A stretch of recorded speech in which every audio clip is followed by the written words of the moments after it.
Hi, good morning with Authentically Me, Tina Brown.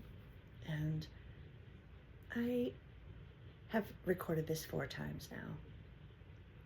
And I keep wanting to tell the story of some of the abuse of how the first cage was built, right? But something keeps telling me that that's not what's important. The actual actions of the abuse is not what's important. What's important is knowing that my acceptance and my unknowing, okay, unknowing, unwilling, I didn't know, I was little, so there's no responsibility there, but the acceptance of what happened, and not acceptance as in freedom, but acceptance as in this is happening to me, and oh, this must be what life is, and oh, we grow accustomed to that particular life.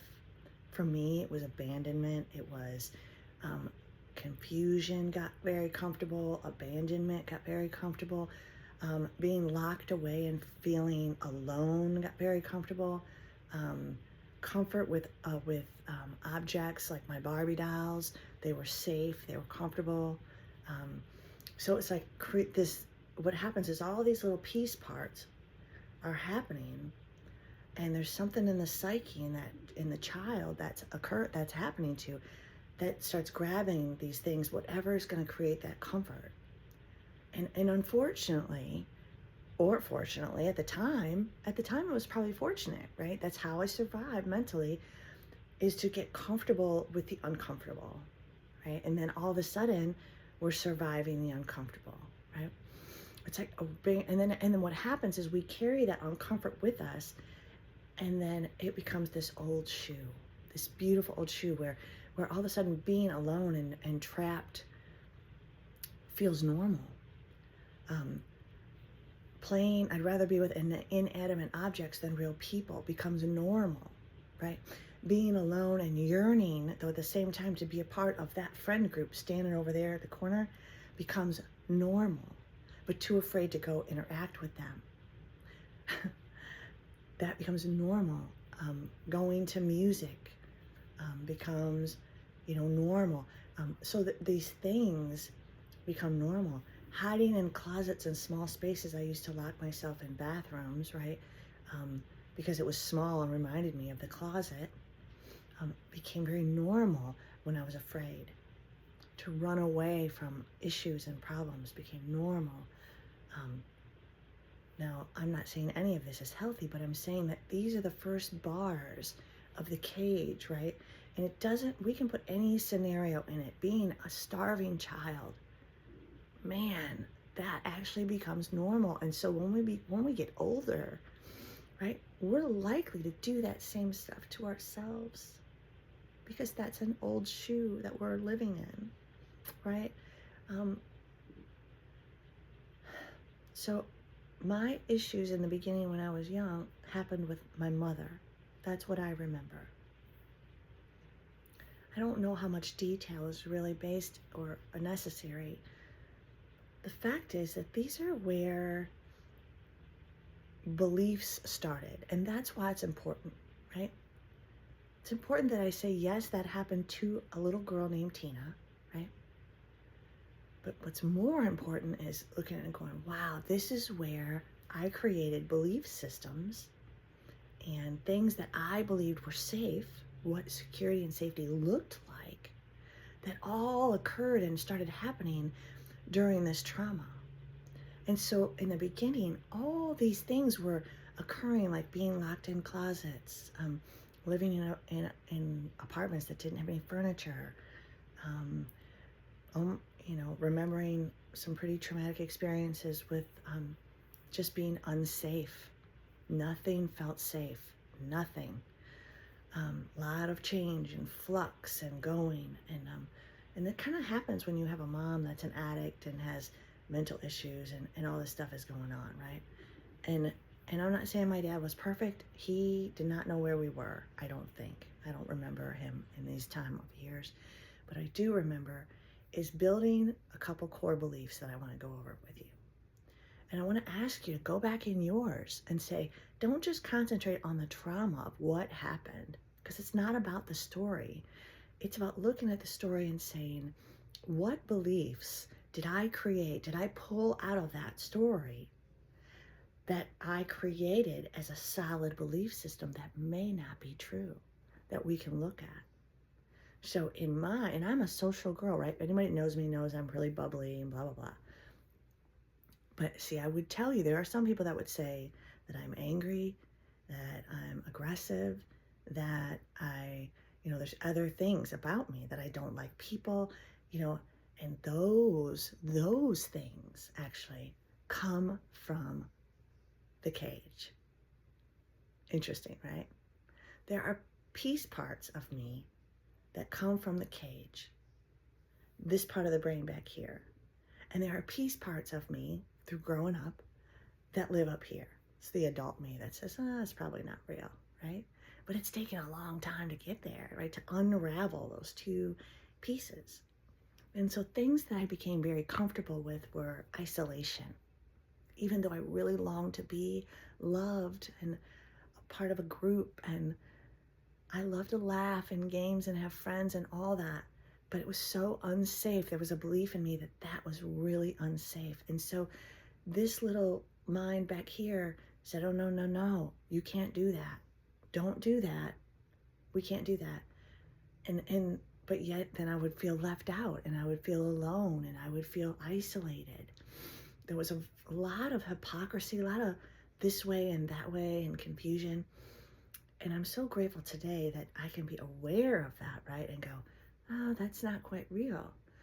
But for me, the comfort, I learned that in really young times, that being alone with an inanimate object like a Barbie doll or a TV or something like that, it didn't even matter if I had food, was safer, even though I longed to be with people, than being outside with you. That is a belief that I created. It doesn't mean that's who I naturally am. It just means that got created. And so what happens is, like an old shoe that's comfortable, or old pair of jeans, those great old pair of jeans, right? That we love, that are like, oh my God, they fit so amazing. It just becomes so natural that we create this persona. And I clung on to that belief that Tina doesn't like people. Now, if you'd asked my sister, who, she doesn't really know me. I mean, she grew up with me for a little bit during this trauma we were together.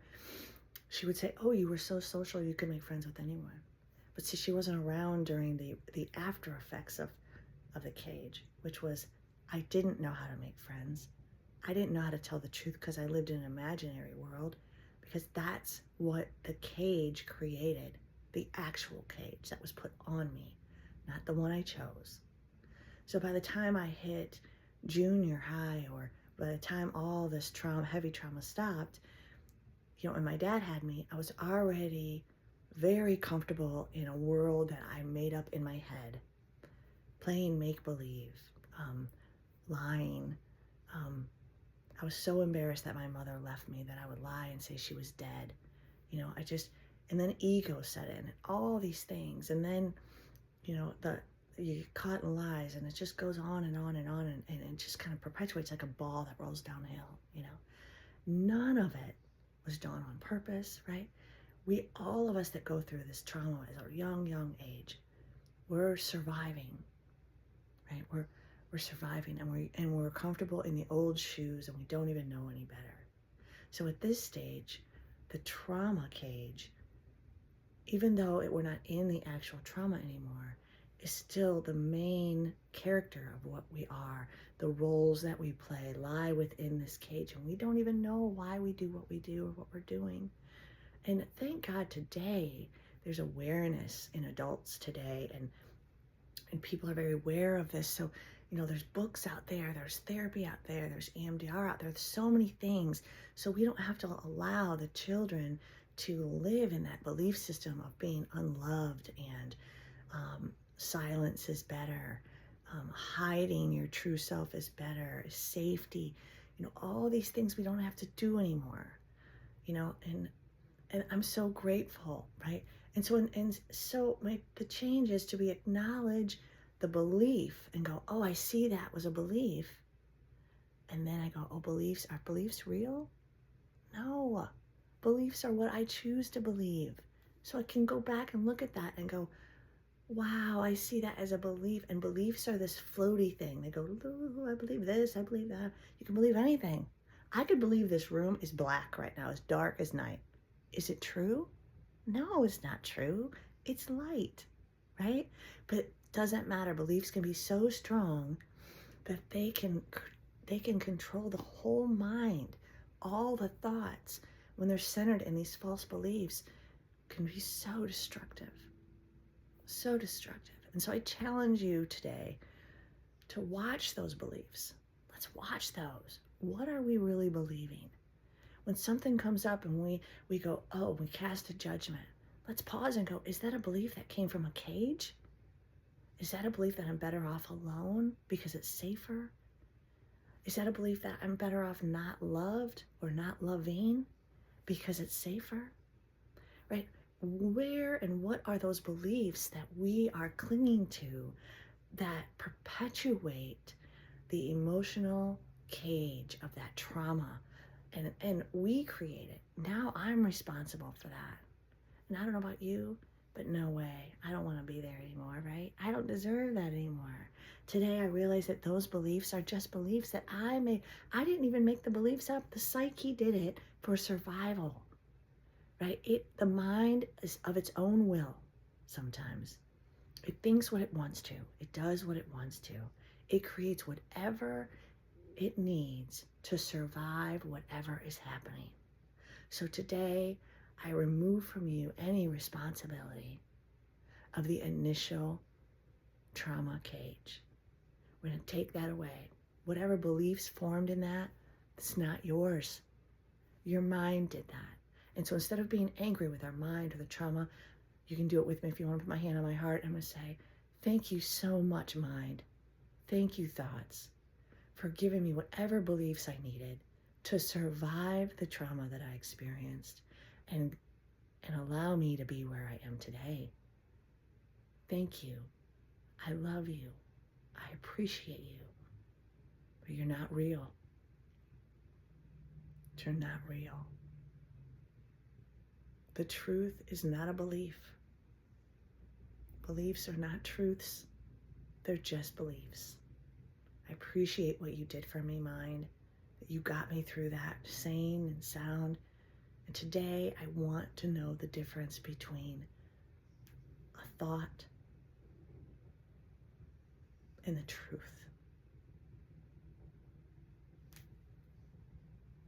Have a good morning. Bye. See you tomorrow.